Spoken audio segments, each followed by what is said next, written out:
COVID-19 کی وبا نے ہمیں بہت سے مسائل سے دوچار کیا ہے، تو وہیں بحیثیت قوم ہم پر بہت سی حقیقتیں بھی آشکار ہوئی ہیں۔ اس وبا نے تعلیم یافتہ ان پڑھ، مالدار و غریب، فلسفی و مفکر، سیاسی لیڈر، تاجر یا عام آدمی، ہر کوئی اس سے حد المقدور اثر انداز ہوا ہے۔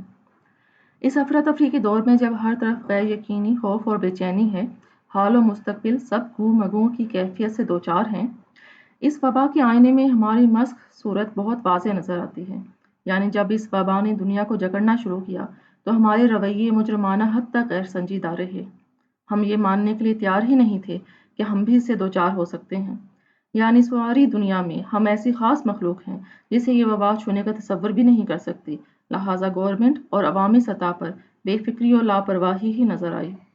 غیر سنجیدگی کا یہ عالم کہ دنیا اس وبا سے مر رہی تھی اور ہم اس پر دھڑا دھڑ ٹک ٹاک بنا کر محظوظ ہوئے جا رہے تھے، اور کبھی اس کو یہودی سازش اور کبھی حکومتی ڈرامہ قرار دینے کی بھرپور کوشش میں لگے تھے۔ اہم ذمہ داری یہ کہ ہم نے ڈاکٹرز کے لیے سیفٹی کٹ تب منگوانا شروع کی جب وبا کے متاثرین میں ڈاکٹرز اور دوسرا عملہ بھی شامل ہو کر جانوں کا نذرانہ دینے لگے، اور باقی عملے نے احتجاجاً کام چھوڑ دیا۔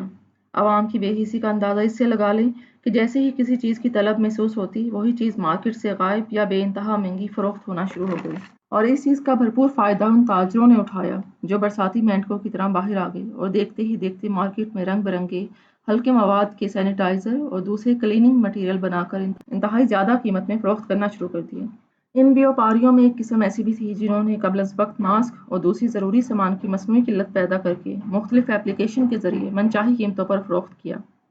بات صرف یہاں تک محدود نہیں بلکہ اس میں نیم حکیم اور جعلی مفکرین نے بھی اپنا بھرپور کردار ادا کیا اور غیر مستند معلومات کا اچھا خاصا پرچار یوٹیوب، فیس بک اور ٹک ٹاک کے ذریعے کیا۔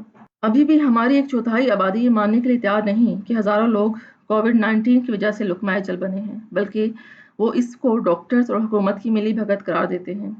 اگر ہم اس صورتحال کا اوورآل جائزہ لیں تو خوش گمانی، غیر سنجیدگی، بد انتظامی، بے حسی، لالچ، کم علمی، توہم پرستی کا مجموعہ ہماری قوم نظر آتی ہے۔ قوم اس لیے کہہ رہی ہوں کہ یہ ساری قومیاں ہم میں بحیثیت مجموعی شامل ہیں۔ خدا کے لیے ابھی بھی وقت ہے، آئیں اور بحیثیت قوم ہم اپنی غلطیوں اور کمزوریوں کا کھلے دل سے اعتراف کر کے انہیں سدھارنے کی کوشش کریں تاکہ آئندہ بہتر انداز میں مصیبتوں کا مقابلہ کر سکیں۔